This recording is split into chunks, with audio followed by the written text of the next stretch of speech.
Vamos a orar y luego voy a enseñar, quería mostraros dos vídeos juntos, pegados, que serán unos 3 minutos y nos introducirán al tema que queremos tratar.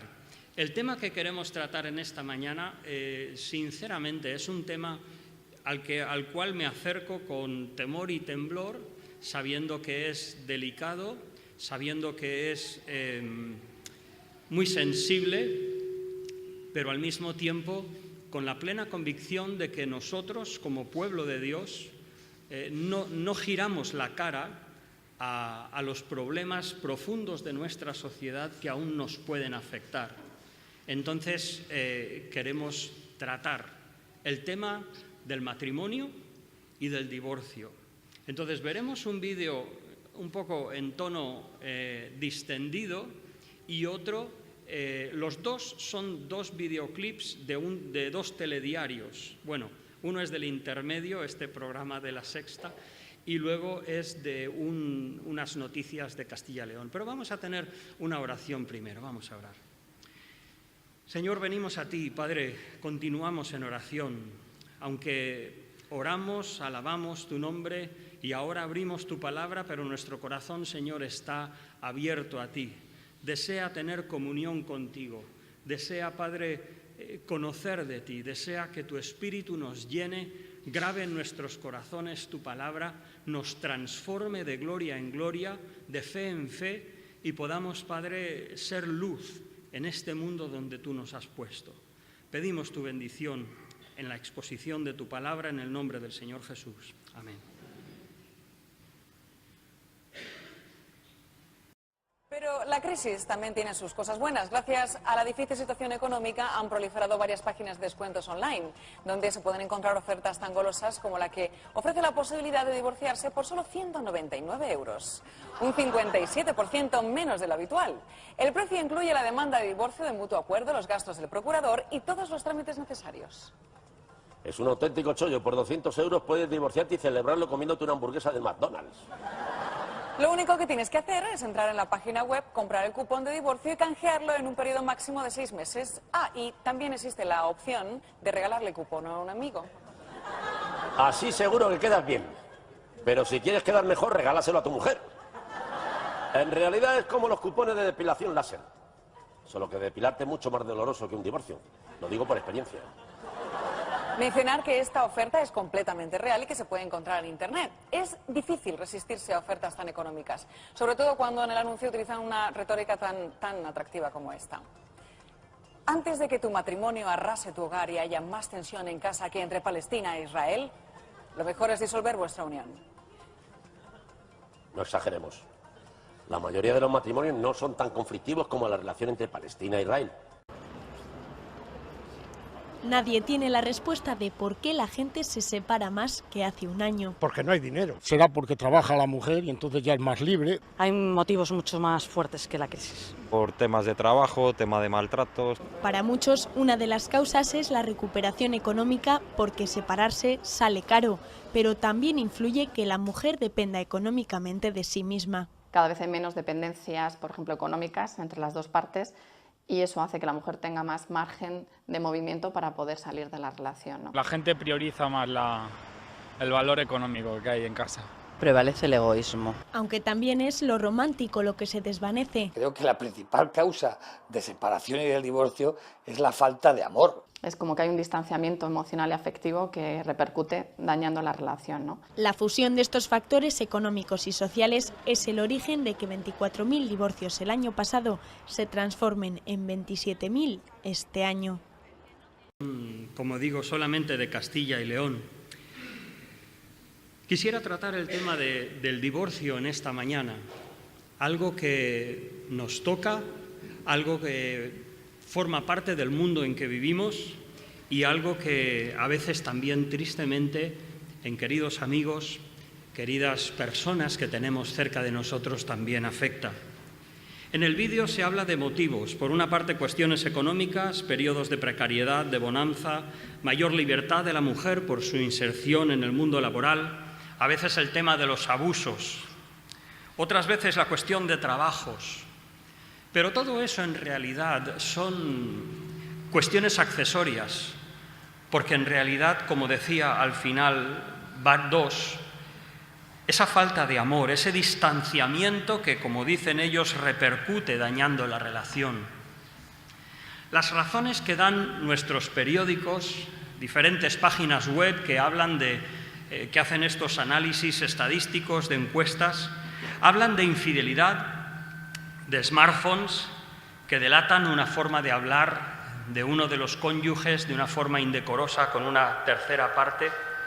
A veces las redes sociales, las relaciones con terceras personas, cuando la mascota es el rey de la casa, curiosamente. Esto es el diario El Mundo, 15 de noviembre del año 2014, un año que fue un punto álgido en la cuestión de divorcios.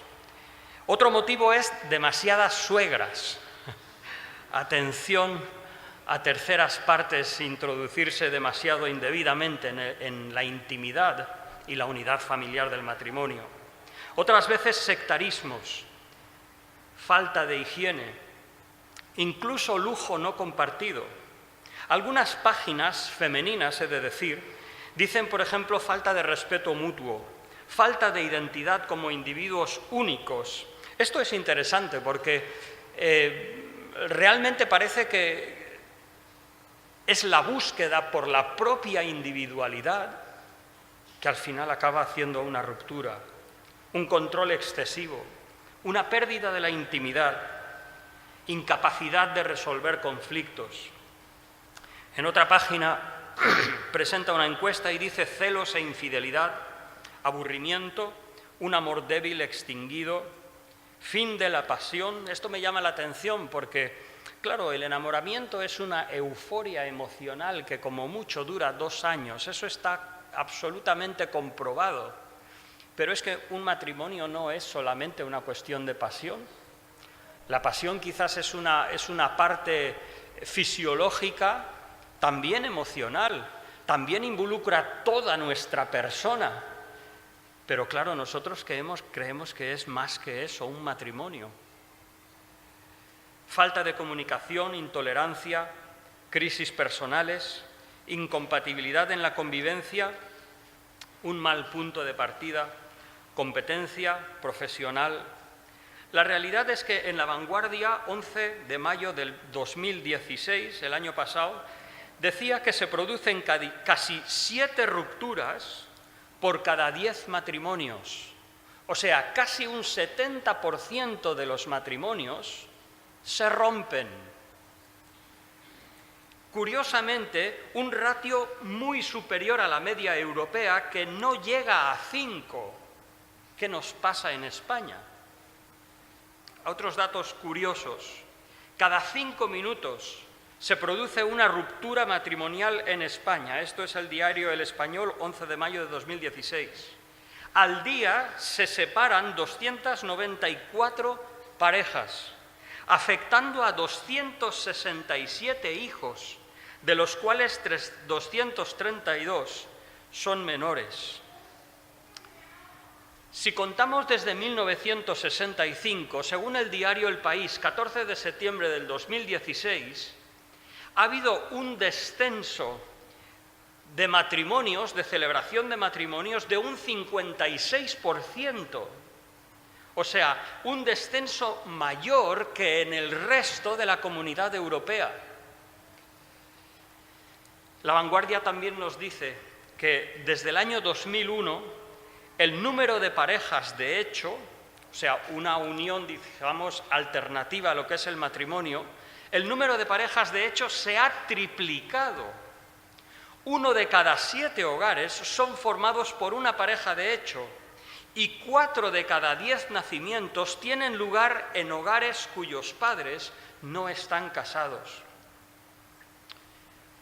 No solamente esto afecta a lo que es la relación matrimonial, no solamente afecta a los divorcios, hijos que son afectados, pero fijaos nuestro mundo, otro dato que me pareció interesante. El índice de natalidad en España es de 1,32 hijos por mujer.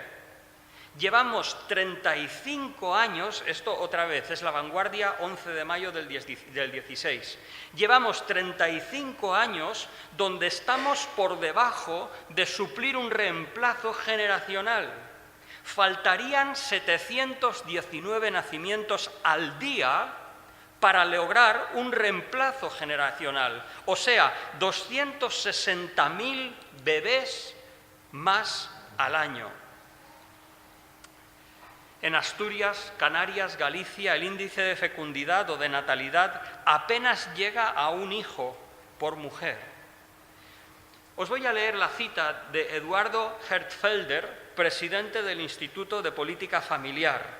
Dice así: la familia en España es una institución sin niños, con hogares solitarios, con cada vez menos matrimonios y cada vez más rotos, con familias cada vez más insatisfechas por la falta de conciliación de su vida laboral y familiar. Bien, lo que vemos en esta imagen tan terrible para mi forma de ver es la desestructuración de lo que es la familia. Nosotros como creyentes, ¿qué vamos a hacer? En primer lugar, una cosa que hemos de reconocer son quizás dos. La primera es que esto nos afecta. Nosotros vivimos en una cultura y muy a menudo los valores de la cultura donde vivimos nos afectan. ¿Por qué leemos ciertos aspectos de la Iglesia de Corinto y ciertos desórdenes, y no los leemos, por ejemplo, en la Epístola a los Gálatas? Y leemos cierto problema en Gálatas que no leemos en Corinto. Pues aparte de otros motivos, a veces es que la cultura tiene una influencia mucho más profunda de lo que a nosotros nos parece. Y tristemente he de decir que en pocos meses he oído en diferentes puntos de España aún personas que tenían un ministerio a nivel nacional sufrir por el zarpazo de estos problemas. Entonces, quizás lo más cómodo para nosotros sería, mira, no te metas, no toques, porque sinceramente hay personas que han sufrido demasiado como para tener que tratarlo. Pero creo que nuestra necesidad es al revés. Tomamos la figura del Señor Jesucristo, quien enfrente de personas que habían sufrido las heridas de un desastre moral y sentimental, el Señor, a diferencia de los fariseos, el Señor nunca extendió su mano, el Señor no condenó, sino que restauró. Pero al mismo tiempo, el Señor, cuando fue preguntado y cuando no, Mateo capítulo 5 y Mateo 19, presentó frente a los fariseos y frente a las personas en general cuál era el propósito y el ideal de Dios para nuestras vidas familiares. Entonces, no podemos girar la cabeza, no podemos ignorar nuestra profunda necesidad, porque la forma de pensar del mundo, la posibilidad tan fácil y accesible, fíjate, hasta ofertas, regálaselo a un amigo. Esto nos afecta a nosotros, afecta también a nuestros hijos y a nuestros jóvenes. ¿Qué imagen tienen ellos de lo que es el matrimonio, la unidad familiar? ¿Qué legado les damos? Por otra parte, hemos de entender que el matrimonio no es algo nuestro que nosotros hayamos creado. Es una estructura que la hemos recibido del Señor. Entonces, a pesar de que nosotros abrazamos, trabajamos, nos esforzamos por la restauración de cualquiera que haya pasado o pase por momentos difíciles en su relación matrimonial, pero al mismo tiempo estamos obligados a tomar este legado de Dios, esta institución de parte de nuestro Dios, y nosotros como creyentes ensalzarla, vindicarla, defenderla y vivirla, para que nuestros hijos entiendan que merece la pena.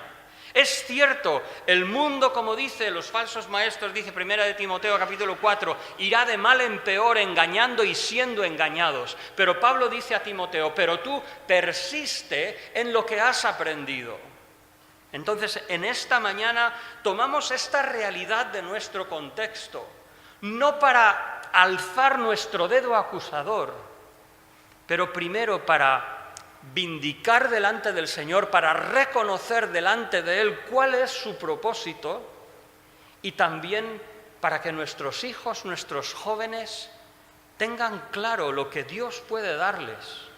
Y para que nosotros que estamos en una vida matrimonial, conyugal, una vida familiar, luchemos por esa vida, la defendamos, mostremos al mundo que somos creyentes. Como dice Pablo, y leer en algún momento, tal como has sido llamado, no importa si has pasado por momentos difíciles, si eres parte de un hogar reestructurado, no hay problema. Pero juntos ahora vamos a decir cómo Dios tiene las cosas, vamos a animar a nuestros hijos, a mostrarles, vamos a sacrificar de nosotros mismos, vamos a obedecer al Señor, vamos a obrar en esperanza, en fe, de que los planes de Dios es lo que hemos de vivir. Y cuando ellos salgan, nuestros hijos, de nuestros hogares, que recuerden lo que Dios puede hacer en un hogar, sin importar heridas anteriores que haya podido haber. Algo que me parece tremendo y que quiero mencionar es que nuestro mundo desea promover la educación sexual. Desde que estamos en la escuela, seguro que tú te acuerdas, un profesor que, al menos es en mi tiempo, ahora en vuestro tiempo, jóvenes, no sé cómo funcionará, pero en mi tiempo, un profesor que ni estaba formado para ello, pero de alguna manera le apuntaban a él, y una buena mañana reúne a los estudiantes, se sienta encima de la mesa y dice, bueno, hoy vamos a tener clase de educación sexual. Al final ni te enterabas de nada, ni sabías por dónde iban los tiros, pero esa preocupación, la educación, tenemos que, como dice, proveer una educación sexual, prevenir embarazos no deseados, la libertad, dice el mundo, para interrumpir el embarazo. Tenemos que dar herramientas legales para divorcios exprés. Pero ¿alguien habla en nuestras escuelas de la responsabilidad, del compromiso, de la entrega para una relación satisfactoria? Incluso he de decir, en este semestre pasado, en IPSTE, hay varios estudiantes que tienen su ministerio en diferentes grupos de jóvenes.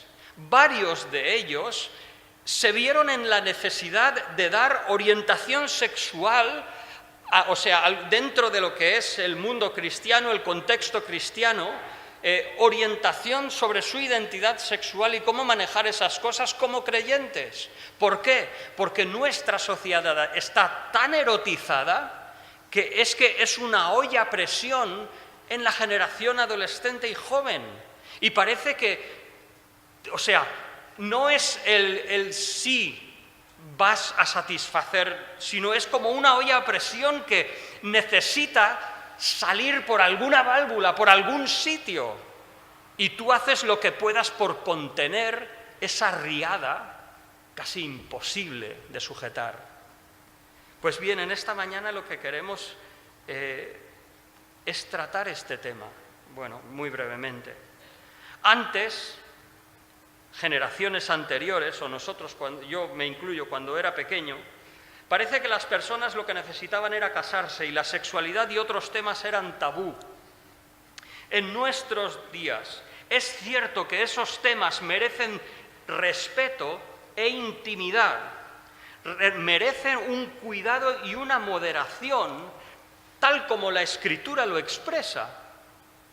Pero al mismo tiempo, como padres, tenemos esa responsabilidad de intentar hablar y guiar a nuestros hijos. pero nuestro mundo hoy se enfoca en la sexualidad e ignora absolutamente el matrimonio, el compromiso o el beneficio de una relación matrimonial. Nosotros como creyentes debemos marcar una diferencia. Quizás a lo mejor el argumento fácil no es que ahora los tiempos son diferentes. ¿Ah, sí? Yo leo aquí que aún de boca de los discípulos, cuando el Señor dice lo que Dios unió, no lo separe el hombre, leo en Mateo capítulo 19, y ahora lo vamos a leer, que aún los discípulos dicen, si es así la condición del hombre, entonces no conviene casarse. ¿No te parece que esto lo podría decir tu vecino? El hombre no ha cambiado tanto en su identidad moral, en sus inquietudes, en sus deseos, pasiones, en su querer romper con ligaduras. Eso no ha cambiado nada. Han cambiado la cosmética, han cambiado nuestro entorno, nuestra ropa, pero en otras cosas no. Dejadme deciros que en los primeros siglos en nuestro querido país, cuando estábamos como parte del Imperio Romano, sabéis que muchos creyentes, siendo esclavos o siendo libres pero con pocos recursos, no tenían derecho al matrimonio. Y ellos lo que hacían era una especie de contrato que entonces se llamaba de concubinato. ¿Qué tenían que hacer los creyentes entonces? Tomar eso que el mundo parece que no le daba ni siquiera importancia, porque para clases más altas habían matrimonios, incluso divorcios exprés, pero los creyentes tenían que tomar ese contrato que el mundo despreciaba porque no tenían riquezas y elevarlo al sentido que Dios le da en la Escritura. Hermanos, ¿qué enseña el Señor acerca del matrimonio? Mateo capítulo 19, versículo 3. Dice así la Escritura: entonces se le acercaron los fariseos, tentándolo y diciéndole, aquí se acercan estos fariseos, un grupo religioso judío conocido por su carácter estricto de las normas de conducta humana. Ellos tenían en la mente, mira, hay unos liberales que dicen que, bueno, simplemente el que esté casado, si quiere dar carta de divorcio, que se la dé, la escuela de Gilel. Y había otra escuela que decía, no, o sea, solo uno se puede divorciar por causa de adulterio. Entonces aquí vienen los fariseos estrictos, personas de reputación entre el pueblo de Israel, a preguntarle al Señor, a ver qué nos dices. Van para tentarle, porque si el Señor dice, se puede divorciar, es que es liberal. Si dice, no se puede divorciar a menos que no sea por fornicación, entonces está contradiciendo a Moisés, que en Éxodo dice que, bueno, que cuando un hombre tome una mujer, si tal, pues puede darle carta de divorcio. Entonces, a ver qué es lo que va a responder. El Señor, en vez de responder según las escuelas de teología, a lo mejor si un día me vienes al despacho y me dices, Manuel, ¿tú qué piensas del divorcio? Hoy yo te puedo decir, mira, pues según tal teólogo, pues se puede hacer esto, tal otra escuela de pensamiento dice esto, tal otro, así quedo de lo mejor, porque no me implico y ya está, te digo lo que otros dicen. El Señor no hizo eso. El Señor fue al propósito original de Dios en el matrimonio y les dijo, ¿no habéis leído? Qué curioso, ¿no lo has leído? Fariseos, vosotros, autoridades religiosas que estáis enseñando continuamente, ¿no lo habéis leído? ¿En qué parte se os ha escapado? ¿El qué? ¿Las escuelas de pensamiento? En eso son muy entendidos. No. La Escritura, el que los hizo en el principio, hombre y mujer los hizo. O sea, el hombre y la mujer fueron creados como una unidad y como caracteres que ambos expresan la imagen de Dios. Por esto, dice el Señor, el hombre dejará a padre y madre y se unirá, se adherirá a su mujer.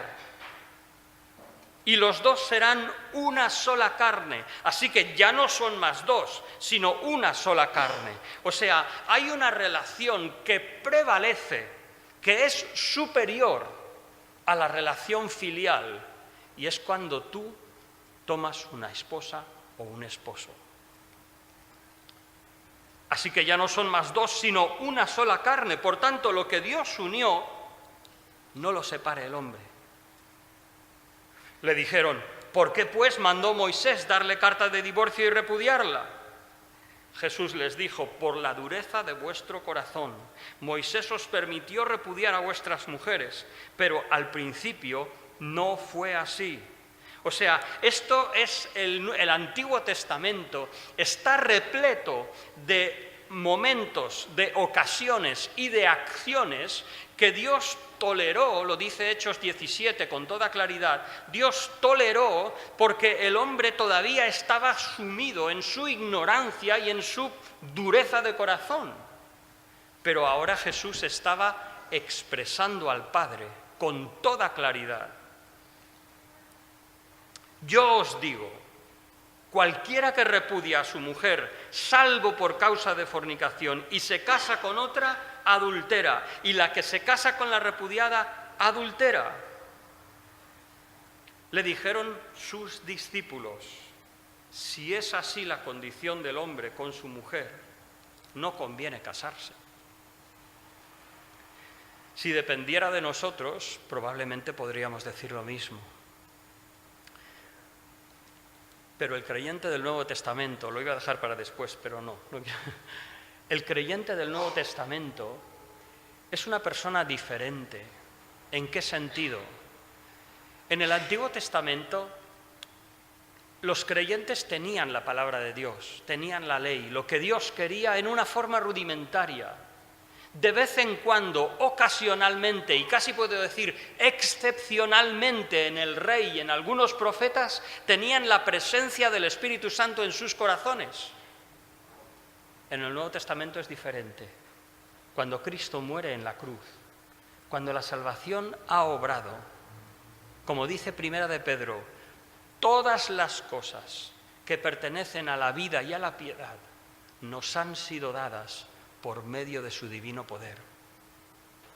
Ahora todo lo podemos en Cristo que nos fortalece.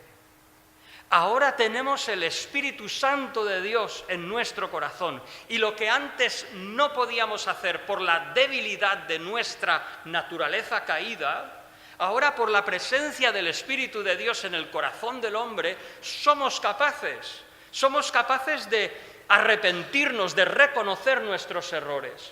Somos capaces de servirnos unos a otros, de preferirnos en honor al otro. Y esto aplica también al matrimonio, no solamente a un creyente que lo ves cada domingo, sino a tu esposa o a tu esposo que lo ves todos los días. Prefiérele en honor, sírvele. Y esto no habla solamente de las mujeres a los maridos que le preparan la comida, que hacen esto, que hacen lo otro. Esto habla de los dos, una ayuda mutua, un servicio mutuo, una honra mutua. Dios nos ha obrado en nuestros corazones profundamente, esencialmente, y esto también se refleja en nuestra vida matrimonial, en la vida de cada día. No es solamente un ideal abstracto, es una realidad que debemos vivir y debemos afrontar día a día.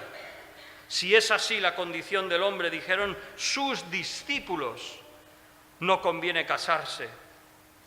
Pues el Señor, frente a esto, todavía les da un ideal más alto. Dice, ¿no queréis casarse? Eso es lo que a veces hacemos, ¿no? Decir, eso no, demasiado, no puedo. Es una respuesta tan fácil, ¿no? Me acuerdo una vez hablando en la mili con un joven que me dice, hablando de esto, del matrimonio y tal, dice, cuando no le gustó lo que le decíamos, dice, hombre, si tuviéramos que hacerle caso a Pablo ni siquiera nos casaríamos. Yo, ¿qué? ¿De dónde sacas eso? Y bueno, me dijo de dónde y fuimos a leer y vimos lo que Pablo quería decir. Pero ¿qué excusa más fácil? Pues si esto fuera así, Entonces no vale la pena casarse, o sea, es mejor quedarse soltero. ¿Es eso? No, en absoluto. Pablo dice que se case no hace mal, porque el no casarse, la Escritura, cuando trata de nuestra identidad sexual, no mira a otro lado. De verdad, jóvenes, eso debe ser para vosotros una confianza y una paz. Dios conoce vuestra experiencia como jóvenes varones o mujeres. Y el Señor está ahí con vosotros y quiere ayudaros y guiaros para que cuando lleguéis al punto de decir sí quiero, realmente lo digáis con peso, con confianza y con visión. Pues el Señor dice, ¿habláis de no casarse? Bueno, esto es bueno, pero no a todos les es dado. Y habla del apóstol Pablo, podríamos hablar del apóstol Pablo, que él dice que quisiera que todos se quedasen como yo, pero no a todos les es dado este don. Es verdad.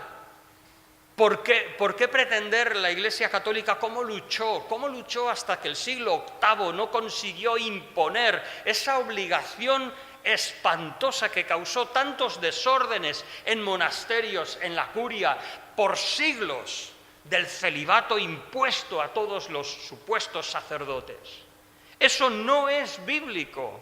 Si todos los apóstoles, dice 1 Corintios 9, excepto Pablo y Bernabé, parece que estaban casados. Dios reconoce y así nos ha creado. Lo que tenemos que hacer es canalizarlo. Sí, hay personas que tienen ese don de la continencia. Bueno, pero el que no pasa nada. Pablo lo dice, no peca, que se case, no pasa nada. No es malo buscar una esposa. Lo que pasa es que hagámoslo bien. Tengo que ir a la conclusión. Primero, el Señor, ¿qué dijo? Juan capítulo 8. Una mujer que los fariseos le habían traído cogida en el mismo acto del adulterio. Y el Señor escribía en tierra y dice, el que esté libre de pecado tire la primera piedra. Y entonces luego cuando levantó la vista dice, ninguno de estos te ha condenado y yo tampoco. Como decía al principio, conflictos en el matrimonio suceden. En el mundo es lo común. En la Iglesia también a veces sufrimos esos problemas, esas dificultades, porque como personas tenemos nuestros altos y bajos, todos. Como dice Gálatas 6:1, si alguno fuere tomado en alguna falta, vosotros que sois espirituales, restaurad al tal, considerándote a ti mismo que tú también puedes ser tentado. Si alguna persona pasa por un tiempo de conflicto en su matrimonio, hemos de ver que nosotros somos igualmente capaces o susceptibles de pasar por esas dificultades. Tenemos que abrir el corazón en comprensión, en ayuda, en orar por ellos, nunca con dedo de juicio. Pero por otra parte tenemos que tener muy claro cuál es el ideal de Dios. Y según ese ideal vivir, esforzarnos y también en la congregación, hablarlo y presentarlo a nuestros hijos. Quisiera en esta mañana, y terminando,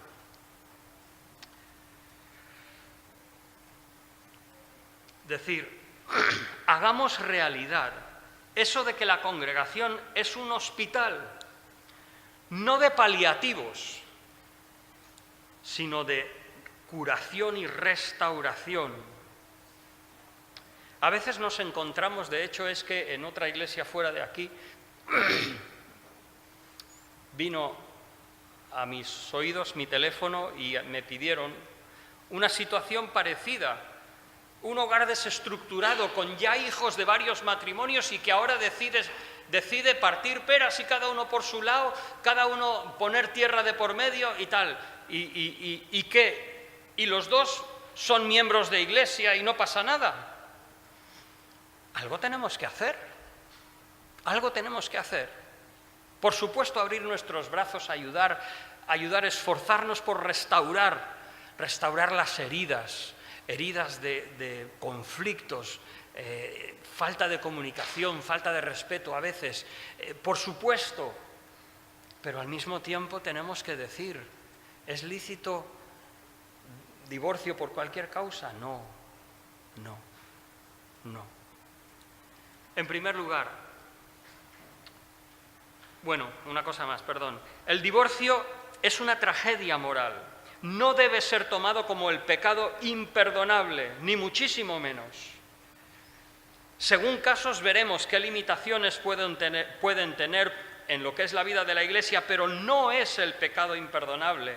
Y nosotros debemos restaurar, ni hundir, ni señalar, y mucho menos humillar. En primer lugar, a los jóvenes. Jóvenes, ¿dónde ponemos nuestra confianza? Me incluyo, porque no quiero señalar a nadie. ¿Dónde ponemos nuestra confianza a la hora de buscar un matrimonio? Yo os animo a que no os dejéis intoxicar por el mundo en esa erotización de nuestra sociedad y que, aparte de nuestra identidad sexual, lo que necesitamos es que cuando digamos sí quiero, seamos conscientes de la trascendencia que esa decisión tiene. Como en cierto ministerio que conozco, anima a los padres a que regalen una llave de oro para que las hijas se lo cuelguen. Y lo que dicen es, mira, ten esa llave en tu cuello hasta el momento que estés dispuesta a sacártelo y entregárselo a una persona para que abra una intimidad que no se va a volver a repetir. Es como un huevo, cuando se rompe, se fue. Jóvenes, ¿dónde ponemos nuestra confianza?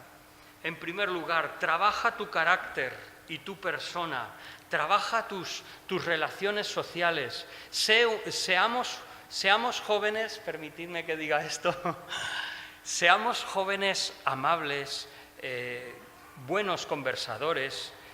No seamos intransigentes, personas difíciles de tratar, porque luego, si no encontramos una pareja con quien compartir nuestra vida, eso no es culpa del Señor. Si nosotros trabajamos nuestro carácter según lo que el Señor nos enseña, descansamos en Dios y esperamos a que Él nos diga para dar ese paso, podemos confiar, como dicen los salmos, que no seremos avergonzados. Nosotros matrimonios. Los matrimonios es como una nave en el mar, ¿no? Que a veces se levantan tormentas y otras veces el Señor dice, sea la paz. Hermano, echa mano de la vida eterna, como dice Pablo a Timoteo. Aunque no veas fuerzas en ti,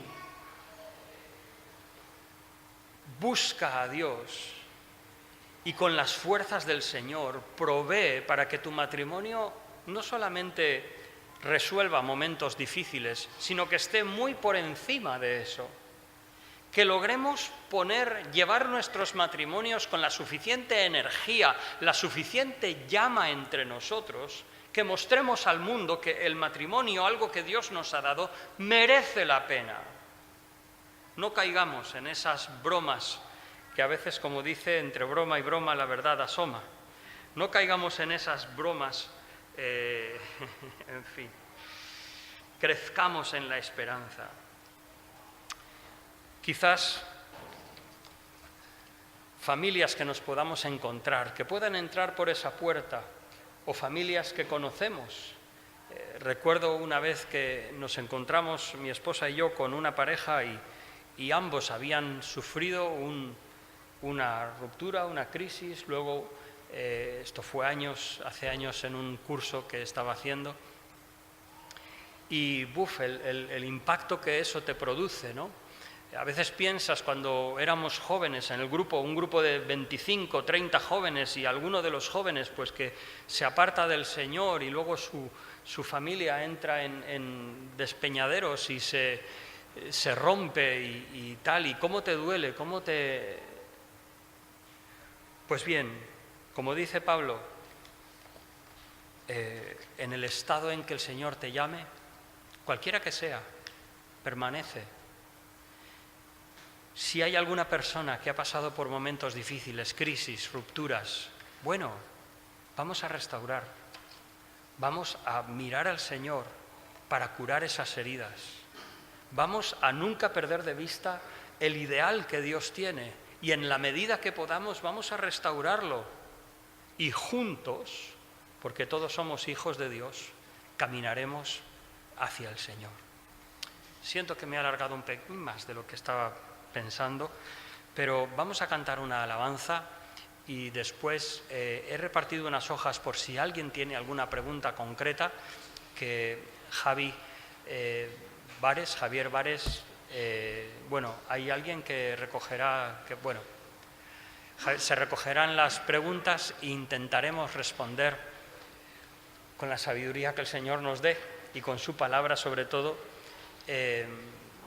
si tenéis alguna pregunta. Pero vamos a tener una palabra de oración para terminar este punto. Vamos a orar, ¿vale? Vamos a orar. Señor, te damos gracias, Padre. Te damos gracias porque aunque nuestra naturaleza está caída, aunque el pecado entró en este mundo y ha tocado a todas las personas, aunque según nuestras fuerzas no tendríamos esperanza para nada, pero por la obra de Cristo en la cruz y la presencia de tu Espíritu Santo en nuestros corazones, sea cual sea nuestra situación, tú puedes dar vida, tú puedes restaurar, tú puedes darnos una convivencia matrimonial que honre tu nombre, que exprese a este mundo el gozo, la gloria, la bendición que supone un matrimonio. Y pedimos que nos ayudes a creer en ello, a esforzarnos por ello y a disfrutar de ello en tu presencia. Pedimos tu bendición en el nombre del Señor Jesús. Amén. ¿Alguna pregunta? ¿Y habéis escrito alguna cosa? Manuel, ¿está preparado para...? Manuel, yo te quería, mientras llegan las preguntas, hablando del matrimonio, es cierto que vivimos en un tiempo y hablas con los amigos y es raro el que hoy en día yo, por ejemplo, los amigos que tengo, los compañeros que tengo, pues si somos 6 en el equipo, hay 5 que están separados y están juntos. Y nadie se quiere casar, volver a casar porque dice que la experiencia ha sido mala. Y yo creo que una de las razones puede ser esa, el divorcio, ¿no? El hecho de que dice que la convivencia con las personas es muy mala. Pero yo digo que esa pregunta o esa respuesta que dan muchos de que se acabó el amor, ¿cómo podemos decirle a la gente que el amor no es una cosa que se acabe, que es una cosa voluntaria? Y que si tú no tienes amor, evidentemente no puedes dar amor. Por eso no entendemos a veces que los cristianos que tenemos el amor de Dios, pues no fomenten el amor en la pareja. Pero ¿cómo podemos saber entender a estas personas que no son creyentes, que el amor es lo que realmente hace que ese matrimonio pueda seguir estando juntos? Bueno, como hemos dicho, en el mundo hay una confusión entre lo que es amor y lo que es una pasión sexual, ¿no? Entonces, creo que todo radica en eso. Para nosotros, el amor es mucho más allá que un deseo que sí, como he dicho al principio, surge de nuestro cuerpo, de nuestra alma, pero es un deseo, digamos, biológico que Dios lo ha puesto ahí. Pero el amor va mucho más allá. El amor es una decisión por la cual tú te entregas a ti mismo para el bienestar o el beneficio de la otra persona. Entonces, en el caso de amar a unos hijos, pues es de entregarte a ti mismo tus recursos, tu propia persona, lo que tú eres para su beneficio. Entonces, en el caso de un matrimonio es lo mismo. Lo que pasa es que a veces las heridas, personas que no son creyentes, que no tienen ninguna orientación en su alma, pues entonces cuando surgen las heridas, hay algunos que sí, hay personas que no son creyentes y tienen, digamos, habilidades naturales para resolver sus conflictos, pero hay otras personas que no. Y entonces no tienen ninguna guía, no tienen ninguna luz, y los conflictos solo hacen que profundizar unas heridas que no saben cómo resolver. Entonces, luego son corazones heridos que van por ahí y en relaciones posteriores lo único que hacen es continuar esas heridas, prolongarlas y no quieren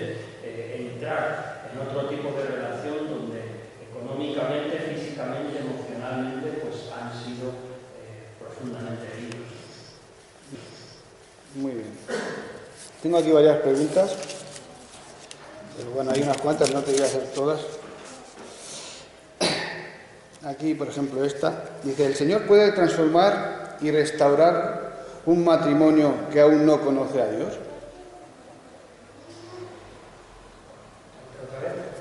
¿El Señor puede transformar y restaurar un matrimonio que aún no conoce a Dios? Es difícil, ¿no? Como dijo la hija de Billy Graham, en una ocasión le preguntaron de por qué Dios no estaba más involucrado en una generación en Estados Unidos, y ella dice, bueno, Dios es un caballero. Dice, y si las personas han echado a Dios de las escuelas, han quitado de las escuelas oraciones, referencias a Dios, pues ahora Dios está fuera y solo entra si se le invita.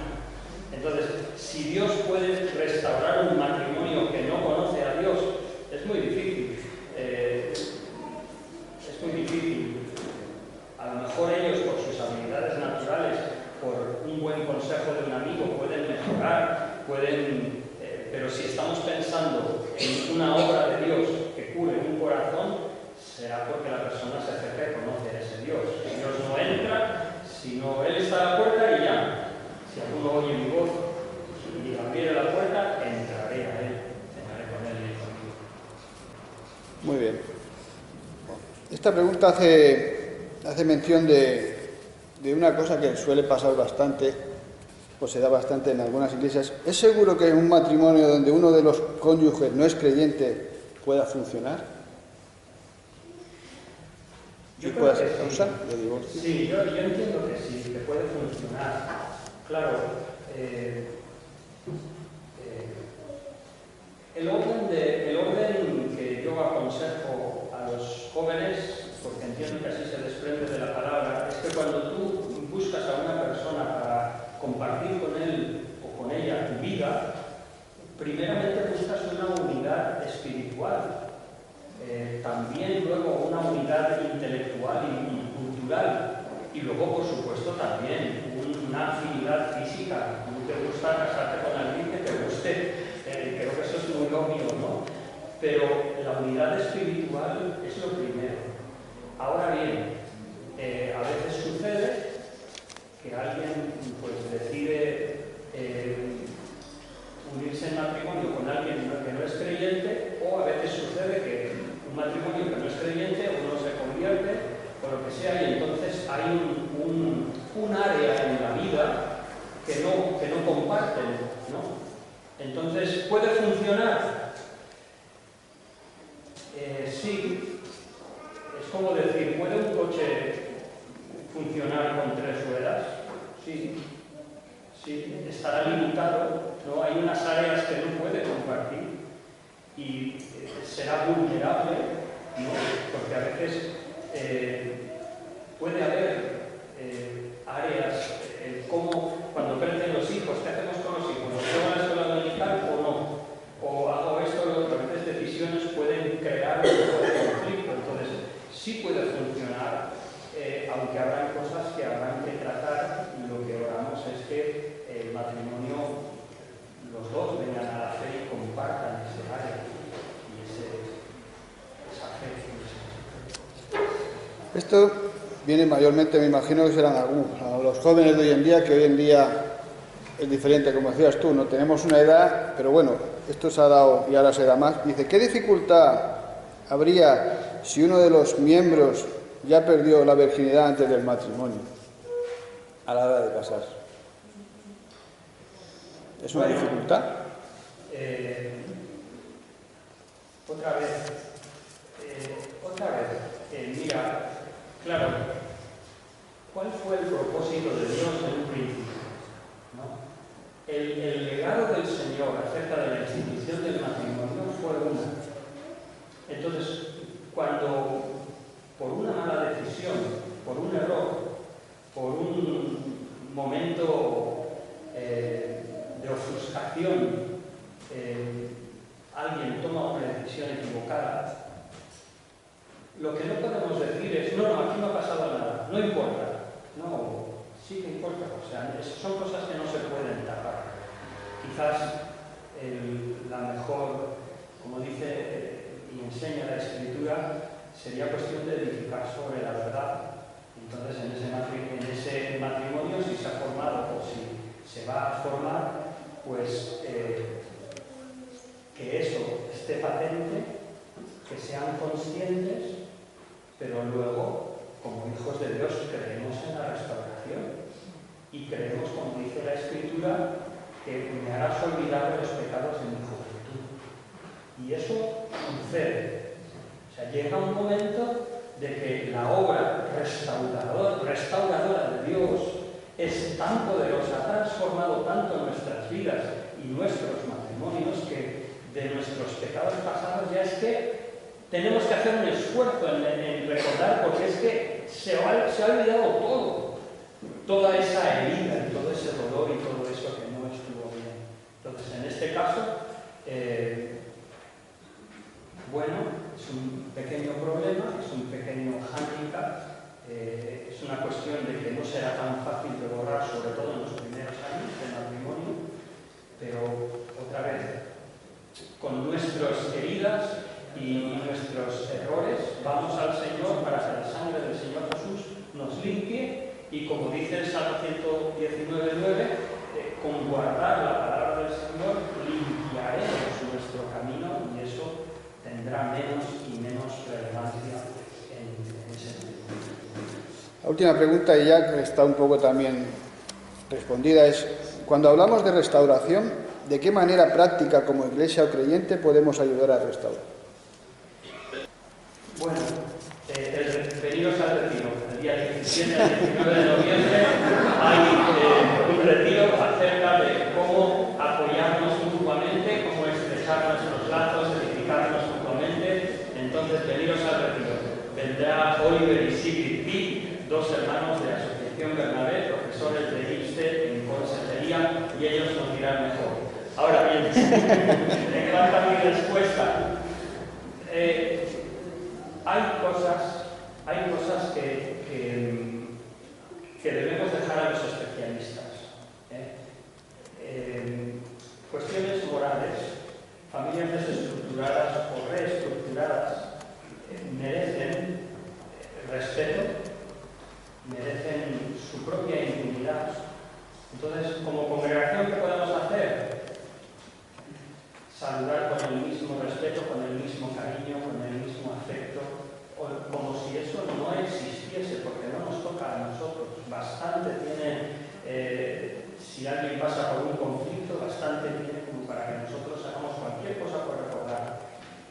Pertenece a ellos, a cualquiera que esté pasando por un momento crítico o que haya pasado por una reestructuración familiar, pertenece a ellos escoger ese hermano cercano con quien compartir sus cosas, ese pastor o ese consejero que les sirva de ayuda para sanar algunas heridas que a lo mejor queden por ahí, quedarán a ellos. Pero como iglesia, ¿qué podemos hacer? Abrazarles como si no existiese, porque no existe. Como dice la Escritura, considerándote a ti mismo, porque tú también eres vulnerable a ser tentado o pasar por esas circunstancias. Si no es así, es por la gracia de Dios y tenemos esperanza que Él nos va a dar fuerzas. Pero esa sería mi sugerencia. Muchas gracias, Manuel, por responder a todas las preguntas. Yo creo que ha sacado buena nota, pero sí. Muchas gracias, Manuel. Vamos a terminar ahora